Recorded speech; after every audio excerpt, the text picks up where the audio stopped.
These days, everyone wants to go for a bite of adventure, and they come to this beautiful island. It's known for its great weather, good food, and absolute quality of adventure. It's for the young, the old, for the rich and the poor. This island has emerged as one of the biggest hotspots in Europe for travel. And for some people, they come here looking for a nomad lifestyle. For some people, they come here for early retirement using FIRE, or they're looking for a semi or full retirement. So why is it that nobody hears about this island?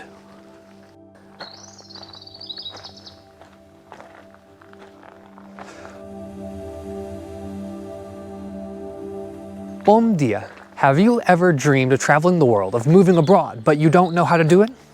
Well, you've come to the right channel. We endeavor to show everyone that they can do just like we have. They can move abroad, move to Europe, make that journey theirs. And that you don't have to be rich to be a millionaire to do it. So come on, let's go. Today, we are walking up above Santa de Serra on Levada do Serra da Faial. This walk is 9.7 kilometers long.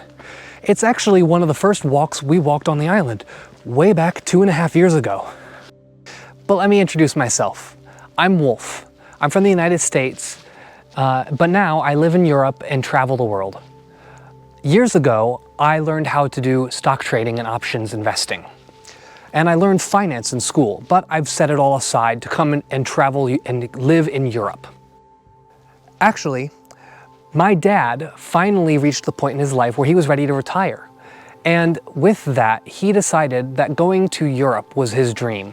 And he asked me if I would go along with him and I would follow him because all of our family lived back in the States. And you know what? This gave me the perfect chance to come enjoy Europe myself because it's always been a dream of mine.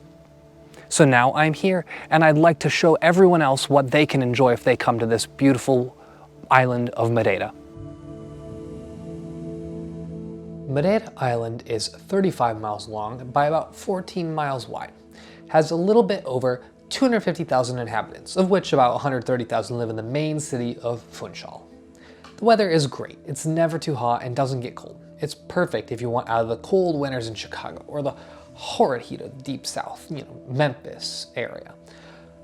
The island's very safe as well. If you were a criminal, honestly, where would you run? It's an island, remember? Alongside that, the locals are truly wonderful. I mean, really, they're always friendly. Even though the tourism is the main driver of the Madeiran economy, they're absolutely wonderful. And another thing is, food is excellent here. For example, bolo de caco, it's just a flatbread with butter and garlic. It's excellent, you can't go wrong there. And espetada, it's beef on a stick grilled over an open fire. It's wonderful. But, with it being an island, you could just stick to the amazing seafood. Think from sardines and cod or bacalhau to more local things like espada or limpets or octopus, if you're pulling that from the mainland. Lastly, since it is Portugal, wine is always good and cheap. The island's known for Madeiran wine, actually, which famously was toasted with at the signing of the US Declaration of Independence. And also is known for rum, for making a local drink called poncha. Oh, and also the local beer Carwave is pretty good too. The island of Madeira has won 10 separate times the greatest island destination in Europe. And did you know the island of Madeira is actually in the Guinness World Record books for the best fireworks show in the world? Now, it's since lost that title, but that doesn't mean that the New Year's fireworks show here in Madeira isn't one of the best in the world each year. And this year on the island, the World Travel Awards is being held here, the grand final for it actually.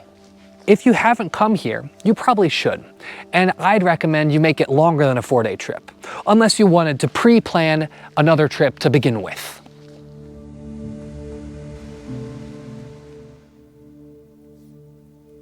Now that I've said to travel to the island, I should give you a list of some must-dos. You must get a good tour group and go and explore some of the hidden places on the island. And I would say you also must go up to Pico Ruivu or Pico Arieiro to watch the sunrise. It's absolutely gorgeous. You get there before dark and you go and wait on the edge of the mountain for the sun to rise. And out before you is all an array of clouds. And as the sun comes up, some of those clouds break apart and you see a gorgeous view down the valleys into the ocean. It's absolutely phenomenal. Hike along a levada or a vereda for a day. One of my favorites is Vereda do Lorano. It's 12 kilometers and it runs from Mexico down to Porto da Cruz. It's an absolutely wonderful hike along the cliff's edge looking down into the ocean. And once you get down to this town down by the water, it's actually well known for a rum factory down there. So once you get down there, you pop on over to the rum factory and get a poncha, one of the local drinks. And then when you're there, go ahead and grab a bag of their cookies. I know it sounds silly. You're getting a rum drink with cookies, but it's absolutely phenomenal, I promise you. As for what a levada is, levadas are the old irrigation systems for the island. They ran the water from the north side of the island to the south side of the island. With the north side being wetter, this let you get some good irrigation to the fields back in the day. And nowadays it's perfect for hiking paths because most of the levadas are really nice and flat. And vereda is just the same, but without water. As for that poncha, that drink I mentioned, poncha is the local rum-based drink. The island was once Europe's main production place for sugarcane, and since rum uses sugarcane, that's what the island is known for. So the drink is made with half rum and half fruit juice, citrus juice specifically, alongside a bit of honey to make it a little sweeter to cut the rum. The citrus is commonly lemon, commonly orange, but it can be a number of other things. It could be passion fruit, it could be mint, along with a couple of other fruits that we never heard of before coming to the island.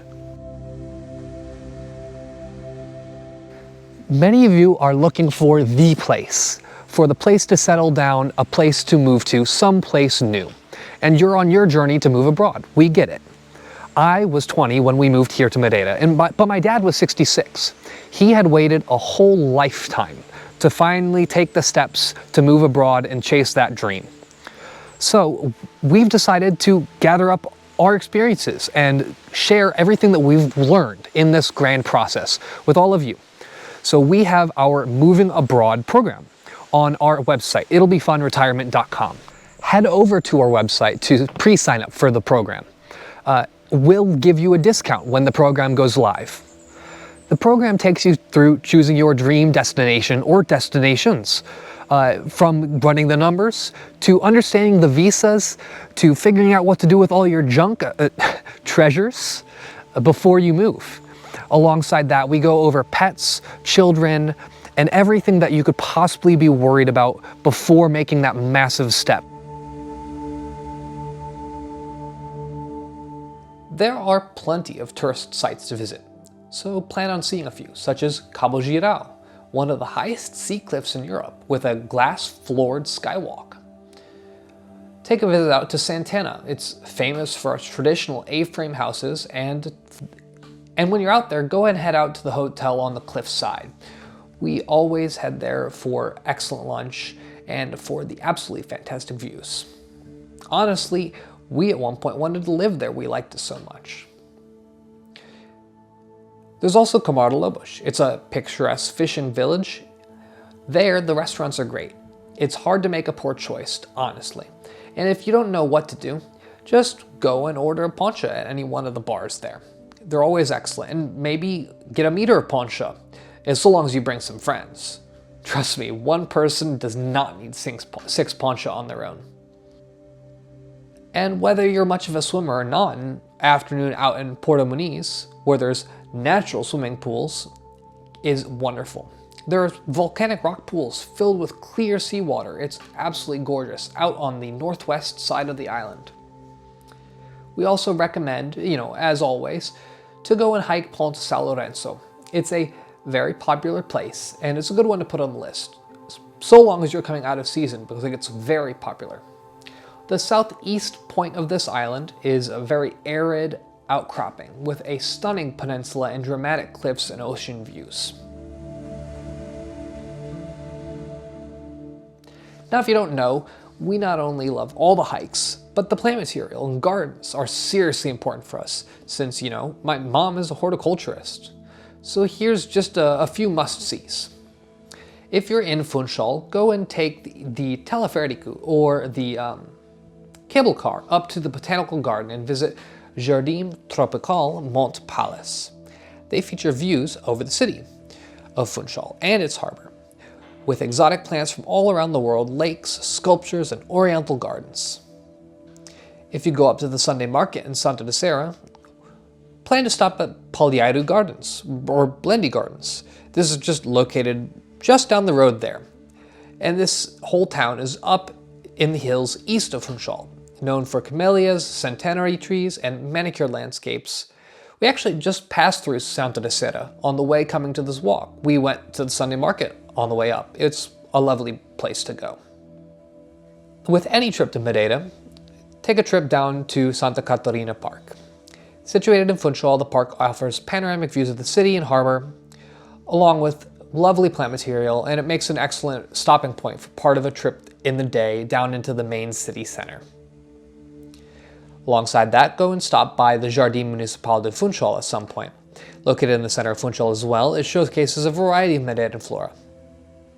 But of course, any trip into Madeira requires going to visit the best site of all, the Fanal, or Laura Silva Forest.